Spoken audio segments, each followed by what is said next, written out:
Haleluya, praise God forevermore. Renungan hari ini dengan tema dibayar lunas. Pembacaan firman Tuhan dari 1 Korintus 6 ayat 19 sampai 20. Atau tidak tahukah kamu bahwa tubuhmu adalah bait Roh Kudus yang diam di dalam kamu, Roh Kudus yang kamu peroleh dari Tuhan, dan bahwa kamu bukanlah milik kamu sendiri, sebab kamu telah dibeli dan harganya telah lunas dibayar. Lunas dibayar, lunas dibayar, dibayar lunas. Karena itu muliakanlah Tuhan dengan tubuhmu. Dimulai dari sebuah pengertian yang kita baca, saudara-saudara. Lunas dibayar. Bicara soal lunas dibayar, tentu bicara soal bagaimana kita manusia yang berdosa, yang sudah berdosa sejak dalam kandungan. Dan kalau kita menjadi orang yang baik, itu adalah upah kita hidup di dunia ini. Tetapi kebaikan kita tidak bisa membayar dosa kita. Karena setiap orang baik, di dalam dia ada benih dosa. Jangankan untuk bisa membayar dosanya yang kemarin, bahkan hari esok pun dia masih berdosa. Artinya ketika manusia berurusan bagaimana upaya supaya bisa menyelesaikan dosanya, itu sesuatu hal yang pasti gagal.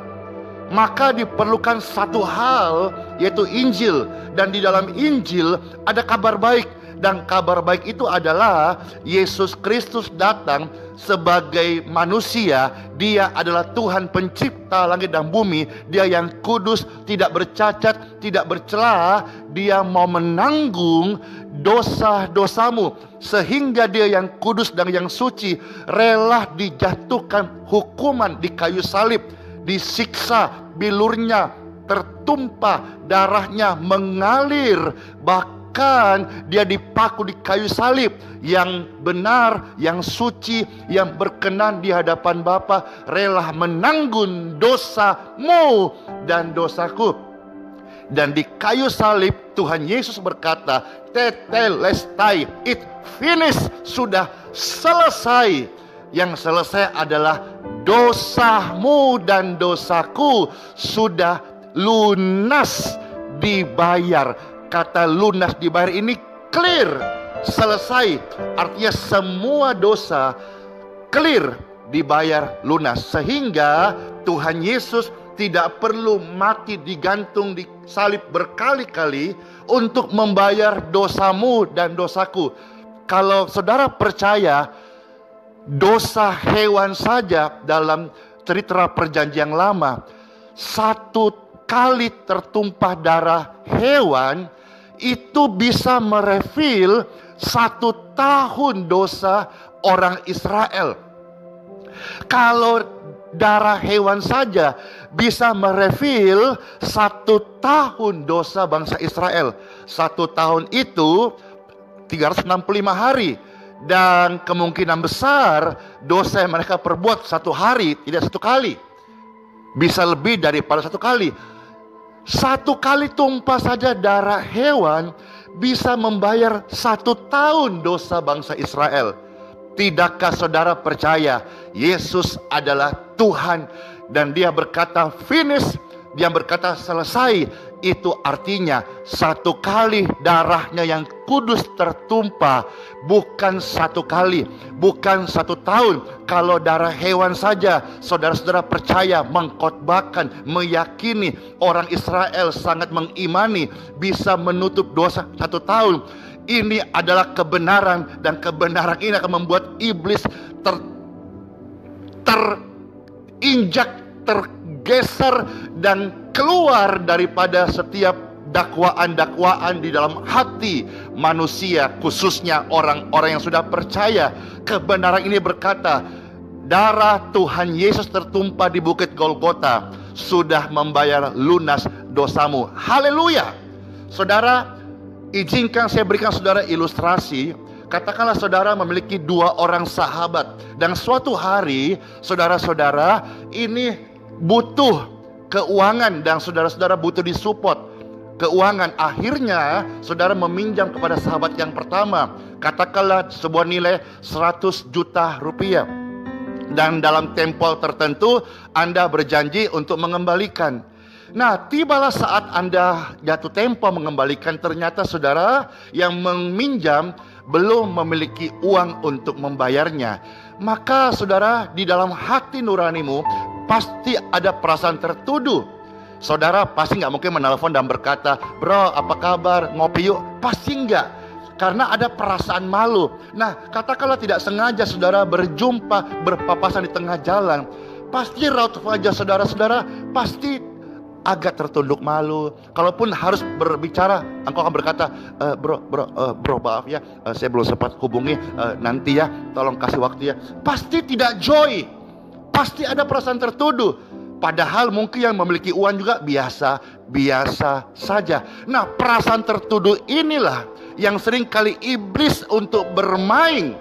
Padahal Tuhan membayar lunas, tapi iblis menuduh bahwa saudara orang percaya adalah orang yang harus membayar dosamu. Nah, berbeda dengan kisah daripada sahabat yang kedua.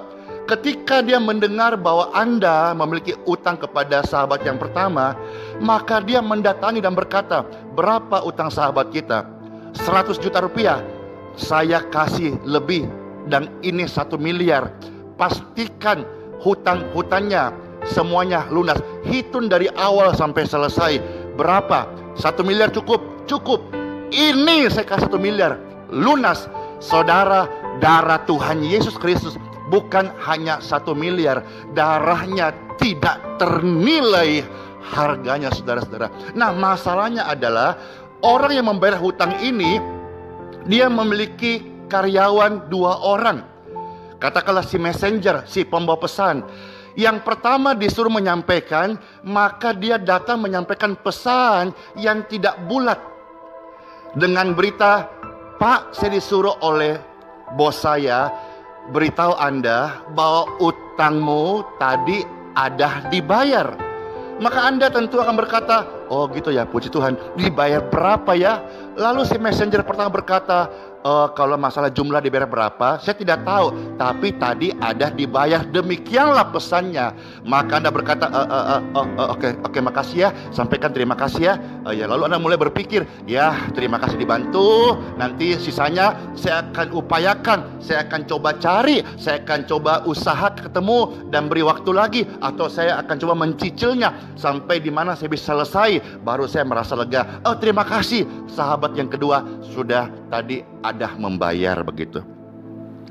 Saudara-saudara, kira-kira itulah yang sering kali kita dengar di dalam pemberitaan Injil, bahwa Yesus mati membayar dosa, tapi kita tidak tahu berapa nilai yang dibayar, sehingga kita setiap hari memberi ruang untuk iblis mendakwa kita bahwa ya ada dibayar, tapi nilai berapa? Ya selebihnya kamu tanggung sendiri dong.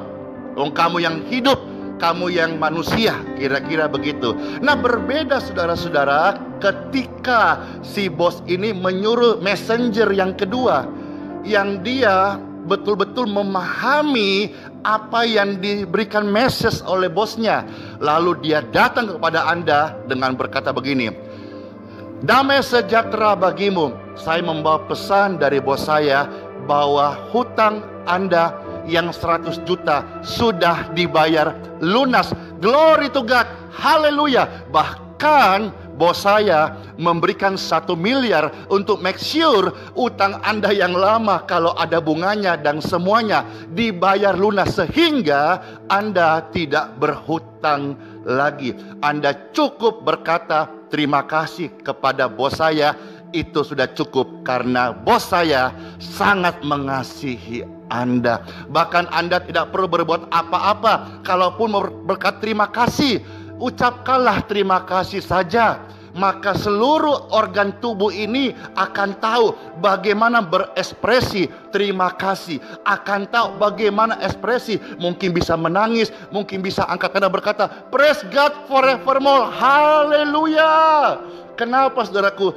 Karena dia memuliakan, bersyukur dengan ekspresi tubuhnya, memuliakan tubuhnya karena pengertian lunas dibayar hutangnya. Ini adalah kabar baik. Saya mau dan Tuhan lebih mau saudara-saudara hidup di dalam kebenaran ini. Ya, saudara-saudara mungkin masih punya kesalahan-kesalahan, tapi saudara sebagai orang percaya, yakinlah ada Roh Kudus, Roh kebenaran yang sudah menginsafkan engkau statusmu bukan orang berdosa, tapi orang benar. Maka saudara tidak akan bisa tinggal di dalam kesalahan itu. Saudara akan ada satu goal, engkau keluar dari hidupmu yang salah, dan Roh Kudus mampu menolongmu lepas daripada kehidupan yang salah ini. Karena dengan satu pengertian benar bahwa semua hutang-hutangmu, dakwaanmu sudah dibayar lunas. Saya percaya respon saudara-saudara ketika tahu utangmu lunas dibayar, bukan hanya perasaan tertuduhmu yang akan hilang, bukan hanya perasaan malumu jumpa sahabat yang kau utang dan ada perasaan malu belum bisa menyelesaikan. Anda akan telepon dia dan berkata begini, bro, wah lunas kan? Weh, banyak duit nih, diberkati nih. Wah, kapan nih traktir kita nih? Kan dapat berkat nih. Wah, saudara kan full joyness, full sukacita. Itu yang Tuhan mau, saudara, full sukacita. Satan mau engkau tertuduh, tapi Tuhan Yesus mau saudara penuh sukacita. Karena Bapa di surga adalah Bapa Roh kebenaran dan Bapa sumber sukacita kita semua. Hiduplah di dalam kebenaran dengan satu pengertian, semua hutangmu sudah dibayar lunas. Satu pribadi Tuhan yang kudus dan mulia sanggup membayar dosa semua umat manusia. Bukan hanya satu dosa, semua pelanggaranmu. Tapi satu yang pasti, hilangkan keraguanmu sama sekali bahwa engkau di dalam Yesus masih orang berdosa. Iblis bermain di keraguan, iblis bermain di tuduhan, tetapi Roh Kudus akan menginsafkan Anda. Status Anda di dalam Tuhan Yesus adalah orang yang benar, orang yang diberkati, orang yang sudah dibayarkan lunas utangnya. Hiduplah dalam kebenaran, bagikan kebenaran kepada orang lain. Saya percaya hidup Anda, hidup orang lain akan memuliakan Tuhan dengan tubuhnya. Saya Pastor Andy Simon mengucapkan Tuhan Yesus Kristus memberkati. Amin.